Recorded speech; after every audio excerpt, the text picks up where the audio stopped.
నమస్తే, welcome to Telangana శబ్దం. నేను మీ కర్ణాకర్.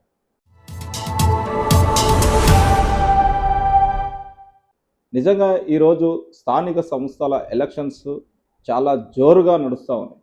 సో దాంట్లో భాగంగా ఈరోజు మనం తెలంగాణ శబ్దంలో ప్రతి ఒక్క సర్పంచ్ అభ్యర్థులను మనం ఇంటర్వ్యూస్ చేస్తూ ఉన్నాం. సో దాంట్లో భాగంగా ఈరోజు మనము మహేశ్వరం నియోజకవర్గంలోని కందుకూరు మండలం మురళీనగర్ గ్రామంలో ఉన్నాము. సో దీంట్లో ఇక్కడ పోటీ చేస్తున్నటువంటి సుశీల మాణిక్యం గారితో మనం ఈరోజు మాట్లాడే ప్రయత్నం చేస్తాం. అన్న నమస్తే. నమస్తే. నమస్తే. ఎట్లా ఉన్నారన్న? బాగున్నా, చాలా ఓకేనా. అయితే ఇప్పుడు వాస్తవానికి కొన్ని చూస్తూ ఉన్నాం, కొన్ని గ్రామాలలో ప్రజెంట్ ఇప్పుడు సెకండ్ విడత కానీ ఫస్ట్ విడత కానీ కొన్ని ఎలక్షన్లో జరిగినటువంటి అంటే రిజల్ట్ని చూసినాం. సో దానికి దీనికి చాలా డిఫరెన్స్ ఉంది. ఇప్పుడు మీకు ఒకటి ఐడెంటిఫై అయ్యి ఉంటుంది. సో దాంట్లో భాగంగా ఈరోజు మీరు ప్రజల్లోకి ప్రచారంలోకి వెళ్తూ ఉన్నారు కాబట్టి వారి స్పందన ఎలా ఉందన్న? చాలా బాగుంది, అందరూ ఆదరిస్తారు. ఓకే, చాలా బాగుంది, నాకు నమ్మకం ఇటు ఉంది గెలిపిస్తారని. ఓకే ఓకే, బాగుంది. అయితే వాస్తవానికి ఇక్కడ మేజర్గా ఉన్నటువంటి సమస్య ఏంటన్న? సమస్యలు ఉన్నాయి, కొన్ని రోడ్లు, నేడునూరు మురళీనగర్ టు నేడునూరు ఒక రోడ్డు ఉంది. ఓకే, కొన్ని వ్యవసాయ పొలాలకు రోడ్లు లేవు, అవి చేసి పెట్టాలి. ఇంకోటి కొన్ని పొరపాట్లు చేసి ఉన్నారు ఇంత గత నాయకులు, ఓకే, వాటిని సరిదిద్దాలి. ఓకే, అయితే మేజర్గా మీ గ్రామ పంచాయతీలో ఎన్ని ఓట్లు ఉన్నాయన్న? 936 ఓట్లు ఉన్నాయి. ఓకే, దాంట్లో కొంతమంది చనిపోయిన వాళ్ళు ఉన్నారు. నాకు తెలిసి 900 ఓట్ల వరకు ఖచ్చితంగా ఉన్నాయి. ఓకే, ఎన్ని వార్డులు, ఎంతమంది వార్డులు? మొత్తం 8 వార్డులు ఉన్నాయి. 8 వార్డులు ఉన్నాయి. సో 8 వార్డులకు వార్డు మెంబర్లను మీరు 8 వార్డులకు 8 వార్డు మెంబర్లు, అందులో 4 యునానిమస్ అయ్యారు, 4 పోటీలో ఉన్నారు. 4 వార్డులు పోటీలో ఉన్నాయి. ఓకే, అందులో కొంతమంది ముగ్గురు ఉన్నారు, కొంతమంది 2 ఉన్నారు. ఏ పార్టీ నుంచి మీకు మద్దతు ఉందా? నాకు పార్టీ మద్దతు ఏం లేదన్నా. ఓకే, ఇండిపెండెంట్, నా సొంత మద్దతు. సూపర్. అయితే ఓకే, గెలిచే అంటే పరిణామాలు ఏమైనా కనబడుతున్నాయా మీకు? పక్కా గెలుస్తున్నా. ఓకే, గెలుస్తా. ఓకే, ప్రజల ఆదరణ చూసి నేను గెలుస్తానని నమ్మకం నాకుంది. ఓకే, అయితే వాస్తవానికి ఢిల్లీలో లేని రాజకీయం గల్లీలో ఉంటుందంట. ఎంతవరకు నిజమన్నా? మీకు ఎట్లా అనిపిస్తుంది ఇక్కడ పరిణామాలు? బరాబర్. ఈరోజు డబ్బు ఎవరు తానుందో అధికారం అంతానే ఉంది అన్న, అట్లా ఉంది. దాన్ని మార్చాలని నా ఆలోచన. ఓకే, డబ్బున్నోడే లీడర్ అయితే లేనోడి గిట్ట కావాలి కదా, అలా మార్చాలని నేను అనుకుంటున్నా. ఒకవేళ దేవుని దయ వల్ల మనం గెలిచిన తర్వాత మీరు రండి, నేను మళ్ళీ ఒకసారి ఇంటర్వ్యూ తీసుకుంటా. ఓకే, మాట్లాడు. అయితే ఇప్పుడు ప్రస్తుతము మీరు గతంలో మీ ఊరికి చేసినటువంటి అభివృద్ధి కార్యక్రమాలు ఏమైనా ఉన్నాయన్న? చాలా ఉన్నాయన్న. 2004లో వైఎస్ రాజశేఖర రెడ్డి గవర్నమెంట్ ఫామ్ చేసిన తర్వాత ఓకే, నేను చాలా మందికి మా ఊర్లో ప్రతి ఇంటికి సాయం చేసిన. ప్రతి ఇంటికి. ఓకే, 2009 వరకు సాయం చేసిన, ఇంద్రమిళ్ళు అని అవి చేసిన. తర్వాత 2009లో సవితాంద్ర రెడ్డి మహేశ్వరం నుంచి గెలిచి హోంమంత్రి అయిన తర్వాత ఇక లేని పనులు చేసిన, ప్రతి ఓరికి సాయం చేసిన. నేను ఆదర్శ రైతుగా ఉంటుంటే ఇక సర్పంచ్ కంటే ఎక్కువ నేను పని చేసి పెట్టిన. ఇంద్రమిళ్ళు కానీ, రేషన్ కార్డులు కానీ, వాళ్ళకి ఆధార్ కార్డు కానీ, పెన్షన్లు కానీ ఒక్కొక్క ఇంట్లో ఇద్దరిని ఇప్పించిన. ఈరోజు ఒకరినే ఇస్తారు కానీ ఆ రోజున ఒక్కొక్క ఇంట్లో ఇద్దరిని ఇప్పించిన. చిప్పలపల్లి నుంచి మురళీనగర్కి ఆమెను పోయి, మేడం నాకు రోడ్ ఇవ్వమంటే నా మాట మీద అటు నుంచి ఇటు బీటీ రోడ్ ఇచ్చింది సత్యేంద్ర రెడ్డి గారు. చాలా మంచి పని చేసిన. సరే, దాన్ని మా ఊరు జనం కనిపెట్టి నన్ను ఆదరిస్తారని అనుకుంటున్నా. ఓకే, చూద్దాం మరి. అయితే ఇప్పుడు ఉందన్న, మీరు సర్పంచ్ అభ్యర్థిగా పోటీ చేస్తూ ఉన్నారు. మీరు గెలిస్తే ఎలాంటి పనులు చేయాలనుకుంటారు? ఎట్లా అభివృద్ధి పథంలో తీసుకెళ్లాలనే ఆలోచన ఉంది మీ గ్రామం పైన? పక్కన చేస్తా, ప్రతి ఇంటికి సాయం చేస్తా. పగోనికి ఎక్కువ చేస్తా, ఇంటికి తక్కువ చేస్తా. ప్రతి ఇంటిని మారుస్తా. ఓకే, విద్య పరంగా కానీ, తర్వాత అది ఏమన్నా కానీ చదువుకు ముందు ప్రిఫరెన్స్ ఇస్తా. ఓకే, ప్రతి కుటుంబం నుంచి పిల్లలు ఓకే మంచి ఎడ్యుకేషన్ తీసుకొచ్చి వాళ్ళను మంచి స్థాయి తీసుకునే ఆలోచన చేసి వాళ్ళకు సరిదిద్దే ప్రయత్నం పక్కా చేస్తా. ఓకే, సరే, మీరు చూడండి, ఒక 5 సంవత్సరాలు నాకు అవకాశం అని చెప్తున్నా. ప్రతి ఇంటికి చూస్తా. నాకు పొగడు ఇవ్వలేడు ఊర్లో, ప్రతి వాడు మావాడు. నా ఆలోచన అది. ఓకే అన్న, ఇప్పుడు బయట చూస్తున్నాం, అది నేను సాధ్యమైనంత వరకు చాలా వరకు గమనిస్తూ ఉంటా. సర్పంచ్ అభ్యర్థిగా ఉన్నటువంటి సర్పంచ్గా గెలిచినటువంటి ఒక వ్యక్తులు ఎవరైనా కావచ్చు, నేను అంటే కొన్ని ఏరియాలలో చూస్తున్నాను నేను వాస్తవానికి. కొంతమంది ఏం చేస్తారంటే ఒంటెద్దు పోకడ పోతూ ఉంటారు. అండ్ అట్లాగే ఇంకోటి ఏం చేస్తూ ఉంటారు, ఒక పంచాయతీ అయింది వాస్తవానికి, సర్పంచ్ అభ్యర్థి ముఖ్యంగా చేయాల్సింది ఏంటంటే పంచాయతీలు నింపడమే వాస్తవం. గ్రామంలో ప్రతిరోజు ఏదో ఒక సమస్య పైన గొడవలు ఇవన్నీ జరుగుతూ ఉంటాయి. సో దాంట్లో భాగంగా ఏం చేస్తూ ఉంటారంటే వీళ్ళకు సొంతంగా అంటే ఏదో ఆలోచించి ఒక పంచాయతీని 10 నిమిషాల్లో అయిపోయే పంచాయతీని ఒక 2-3 రోజుల దాకా ఇలా జరుపుతూ ఉంటారు. అంటే వాళ్ళ స్వార్థం కోసం. సో దీనిపైన మీరు ఎట్లా స్పందిస్తారన్న? అదేం లేదన్నా, అది ఇలాంటి పంచాయతీ కానీ ఇప్పుడు ఊర్లలో చిన్న చిన్న ఊర్లలో ఉంటాయి కదా, కొన్ని కుటుంబ పంచాయతీలు లేకపోతే వేరే వ్యవసాయ పంచాయతీలు ఉంటాయి కదా, అలాంటి పంచాయతీని ఒక వారం రోజులు వాళ్ళు కొట్లాడుకొని పోలీస్ స్టేషన్కి పోయి ఇది అది చేసి ఆ చుట్టూ తిప్పించుకోవడము, అది కడి చేసి రెండు కుటుంబాల వాళ్ళని ఇరు వర్గాల వాళ్ళని పిలిపించి వాళ్ళకిద్దరి నచ్చగొట్టి ఆ సమస్య తెగిపోయేటట్టు, అతి తొందరలో అయిపోయేటట్టు, అంటే గంటలు గంటలు కావడం కాకుండా అతి తొందరగా అయిపోయేటట్టు దాన్ని కృషి చేస్తాను. నేను అందరితో గిట్టంగా ఆలోచిస్తా, ఊర్లో ఉన్న పెద్ద మనుషులతోని మాతో పాటు ఉంటారు వాళ్ళతో ఆలోచించి ఇది ఇది నేయమ్మా కాదా అంత దీన్ని ఎట్లా ఇద్దామని ఆలోచన చేసి ఆ పంచాయతీ త్వరలో ముగింపు పలికేటట్టుగా నేను చేస్తాను. ఓకే. అయితే మీ గ్రామంలో ఉన్నటువంటి యువత కావచ్చు, లేకపోతే ఉన్నటువంటి ప్రజలు కావచ్చు, మిమ్మల్ని అసలు ఎట్లా రిసీవ్ చేసుకుంటారు, ఎట్లా ఆదరిస్తారు? ఆ యువత అంతా నేను పెంచిన పిల్లలే. ఓకే. సరే, కొంతమంది మనోభావాలు వేరు కావచ్చు, వాళ్ళంతా నేను పెంచిన పిల్లలే, నా సలహా మీదనే ఉన్నారు ఇప్పుడు దాకా. ఓకే. ఇప్పుడు నా అనుచరుడు భాస్కర్ అనే అబ్బాయి నా అనుచరుడు, నా రాజకీయ వారసుడు. ఓకే.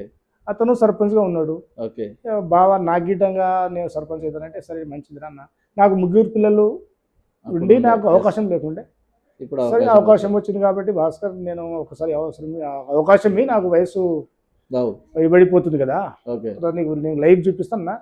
సరే ఆ అబ్బాయి సరే కాదు అనుకొని ముందుకెళ్తుండు, చూద్దాం. కాకపోతే విమర్శలు దాంట్లో ఏం లేవు, ప్రయత్నం చేస్తుండు, చూద్దామనే ఆలోచన వదిలేసిన. సరే చూద్దాం. ఓకే. ఓకే అన్న, అయితే వాస్తవానికి మీకు ఊరుని బాగుపరచాలనే ఆలోచన మాత్రం ఉంది. మరి ఆలోచన ఉన్నప్పుడు మీరు ఒక మేనిఫెస్టో అయితే తయారు చేసుకోవాలి కదా, సో దాని విషయంలో ఏమంటారు? మేనిఫెస్టో మనం తయారు చేసుకోవడంలో ఏం లేదు. ఓకే. పెద్దగా రాసుకోవచ్చేటప్పుడు కాగితం. ఓకే. ఆ కాగితం రాసుకోవడంలో గొప్పతనం కాదు. ఓకే. మా కొంతమంది నాయకులు పెద్ద పెద్ద మేనిఫెస్టో రాసి 20-30 పాయింట్లు రాసిండు. ఓకే. అది కరెక్ట్ కాదు. ఓకే. మనం చేసి చూపించాలి. ఓకే. మనం చెప్పి చేయడం తప్పు, చేసి చూపించడం గొప్ప, చాలా గొప్ప. అది ఉండాలి. కానీ నేను ఇది చేస్తాను అది ఏది చేయకు నువ్వు ముందు ప్రజలకు ఏం చేసినావు, రేపు ఏం చేస్తావు అనేది మనం చూడాలి. కానీ నేను అన్నీ చేస్తానంట అది కాదు, మనం చేసి చూపించాలి. వీడు చేస్తాడానికి ఓటర్లకు నమ్మకం ఉండాలి, నమ్మకం రావాలి, అది చేయాలి. కానీ నేను ఇది చేస్తా, తాజ్మహల్ కడతా, అది నాకు నా వల్ల కాదు, అది నేను చేసి చూపిస్తా. మనం భగవంతుని నమ్మి ఉన్నాం, జనాలని నమ్మి ఉన్నాం, వాళ్ళని ఎప్పుడూ తప్పు చేయకూడదు, చేసి చూపించాలి. ముఖ్యంగా గ్రామాలలో రైతులు ఎన్నో సమస్యలు ఎదుర్కొంటారు. రైతుల పట్ల మీకుండేటటువంటి ఆలోచన విధానం, మీరు వాళ్ళకు ఎట్లా సహాయపడతారు, ఎట్లా వాళ్ళను ఆదుకుంటారు, కొన్ని సందర్భాలు వస్తాయి వాస్తవానికి, ఎలా ఉండబోతుంది నెక్స్ట్ మీ ఆలోచన విధానం? అన్న నేను 2006 నుంచి 2014 వరకు ఆదర్శ రైతుగా ఉన్నా. ఇక్కడ ఉన్న వ్యవసాయ భూములు ప్రతి భూమి నాకు తెలుసు.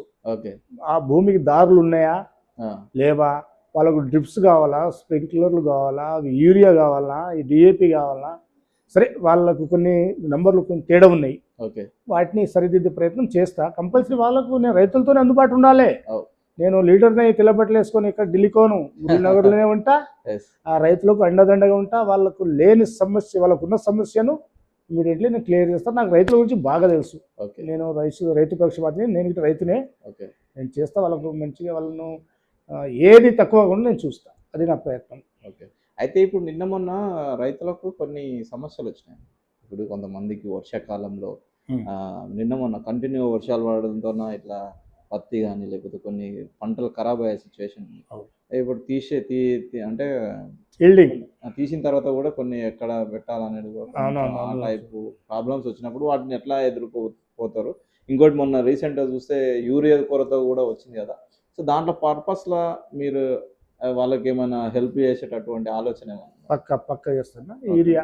యూరియా కొరత గోదాములలో కూడా మనం Okay. సొసైటీలో యూరియా కొరత నేను వారం రోజుల ముందే ఓకే వాళ్ళకి చేసి పెడతాం. మా ఊరికి ఇంత స్టాక్ ఇవ్వండి మాకు, ఓకే నేను స్టోర్ పెట్టుకుంటా, ఓకే మా రైతులకు అందరికీ సకాలంలో అందిస్తామని చెప్పేసి అక్కడ పెద్దలతో మాట్లాడి ఓకే ఆ పని చేసి పెడతా. ఓకే తర్వాత సరే కొన్ని స్టోర్ రూమ్లు చేయాలంటే ఈ ఊర్లలో కాదు, ఒక మినీ ఫంక్షన్ హాల్ పెడతా. ఓకే ఇక్కడ జాగా చూసి ఒక మినీ ఫంక్షన్ హాల్ పెట్టి, ఓపెన్ ఫంక్షన్ హాల్ పెట్టి, ఎవరిదైనా పత్తి మక్క ఏమన్నా Okay. చెడిపోకుండా ఓకే అక్కడ పెట్టుకోవచ్చు, ఓకే గోదాంలో పెట్టుకోవచ్చు. ఓకే దానికి నేను చేసి పెడతా. Okay. అది నాకు కొంచెం ఐడియా ఉంది, Yes, yes, చేస్తా. yes. అయితే ఇక్కడ రైతులకు కల్లాలు కానీ ఏమన్నా ఆ. ఉన్నాయన్నా ఇక్కడ సౌకర్యాలు? కల్లాలు లేవు. ఓకే ఉపాధి హామీ పనుల్లో కల్లాలు కట్టమని చెప్పారు కానీ ఎవరు కట్టుకోలే, ఇంట్రెస్ట్ తీసుకోలేదు. ఓకే అలాంటి గిట్ట ఒకవేళ ఆ స్కీమ్ గిట్ట ఉంటే అందరికీ చేయమని నేను ప్రయత్నించి వాళ్ళకి సహకరించి నేను చేయిస్తాను. ఓకే ఓకే అన్న. ఇప్పుడు మీరు వాస్తవానికి యువత కోసము కరెక్ట్గా ఏం చేయాలనుకుంటున్నారు ఇక్కడ మీ గ్రామంలో? యువతకు రెండు కావాలి.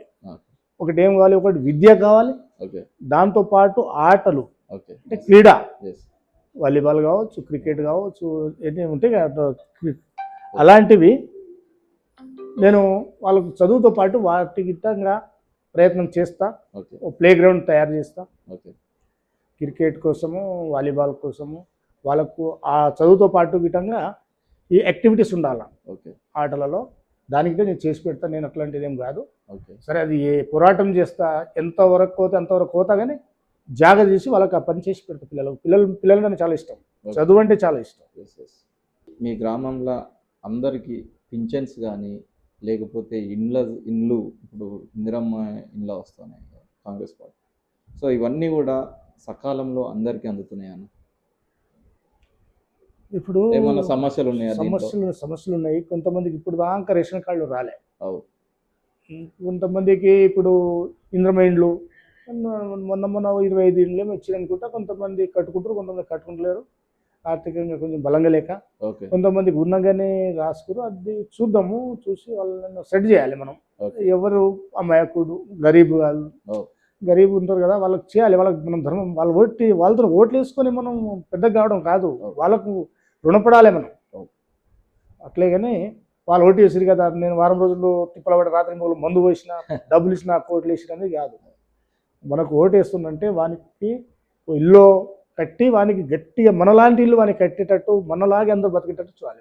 ఎస్. ఇప్పుడు ప్రస్తుతం చూస్తే నిన్న మొన్న జరిగినటువంటి ఎలక్షన్లను కనుక గమనిస్తే, ఓటింగ్ కనుక గమనిస్తే, ఇప్పుడు అంటే జనాలు కొన్ని చోట్ల డబ్బునే ఇది చేసిరు. డబ్బుకు అమ్ముడుపోయినటువంటి జనాలు ఉన్నారు. కొన్ని చోట్ల డబ్బు ఇచ్చినా కూడా పని కాలే. అంటే వ్యక్తిత్వానికే పెద్దపీట వేసారు వాస్తవానికి. సో అట్లాంటి వాటిపైన మీ అభిప్రాయం ఏంటి? ఇప్పుడు డబ్బే శాసనం అని అనుకోకూడదు. ఇప్పుడు ఎస్ నువ్వు ఒక ఓటుకు వచ్చి ₹1,00,000 అది కాదు. మనిషిని చూస్తారు అక్కడ, మనిషి క్యారెక్టర్ను. ఎస్ బుద్ధివంతుడా, ఎవరిని వేస్తే మనకు మంచిగా ఉంటుంది ఆలోచన చేస్తారు. మైండ్లో ఏంటంటే డబ్బు ఎక్కడ తీసుకున్నా కూడా మైండ్లో ఫిక్స్ అవుతారు. ఒక క్యాండిడేట్ ఫిక్స్ అవుతాడు. ఆ క్యాండిడేట్కి డబ్బు ఎక్కడ తీసుకున్నా సరే, అరే ఎక్కడ తీసుకున్నా ఈ క్యాండిడేట్కి వేద్దాం అనేటటువంటి ఆలోచనతోనే కొందరు ఉంటుంది. సో అంటే వాస్తవానికి అది ఎంతవరకు నిజం అంటారు? ఇప్పుడు ఈ నాయకులు చేసిన అలవాటు అది. ఓకే ఓటర్లది కదా తప్పు. నాయకుడు ఏంటి, నేను 10 ఇస్తే వాడు 10 ఇస్తుంటే నేను 20 ఇవ్వాలి, ఓకే వాడు 1000 ఇస్తే నేను 2,000 ఇవ్వాలి అని ఈ నాయకులు చేసిన తప్పుకి జనాలు ఆకర్షిస్తలేరు. ఓకే దానివల్ల కొంతమందికి అది మంచిగా అవుతుంది, కొంతమంది చెడు అవుతుంది. ఓకే సో అయితే ఆఖరిగా మీ మురళీనగర్ గ్రామ ప్రజలకు ఏం చెప్పాలనుకుంటున్నారు? అందరికీ నమస్కారం. మీరు నా ప్రజలు, మీకు నేను ఇంతకుముందు చేయకపోయినా నాకు ఈ అవకాశం ఇస్తే మీకు మంచి ఫలితం ఇస్తా. మీ ప్రతి ఇంటికి రుణపడి ఉంటా, మీ అందరికీ సాయం చేస్తా. ఒక్కసారి నాకు అవకాశం ఇవ్వమని మీ అందరికీ కోరుకుంటున్నాను. దయచేసి మీరందరూ కత్తెర గుర్తుకు ఓటేసి నన్ను భారీ మెజారిటీతో గెలిపిస్తే మీకు అందరికీ నాకు తోచిన సాయం, మీకు ఇండ్లు కానీ, రేషన్ కార్డులు కానీ, మీ పొలాలకు దారులు కానీ, లేకపోతే మంచినీళ్ళు, కరెంటు, ఏది ఎక్కడ సమస్య ఉంటే అక్కడ ఈగలాగా వాలి మీ రుణాలు తీసుకుంటా. దయచేసి ఒకసారి నాకు కత్తెర గుర్తుపై ఓటేసి గెలిపేయాలని మనం చేస్తున్నాం. ఓకే అన్న, మీరు ఇక్కడ మనస్ఫూర్తిగా గెలవాలని మా యొక్క తెలంగాణ శబ్దం తరఫున కోరుతూ మరొక వీడియోతో మళ్ళీ కలుద్దాం. Thank you. ఓకే.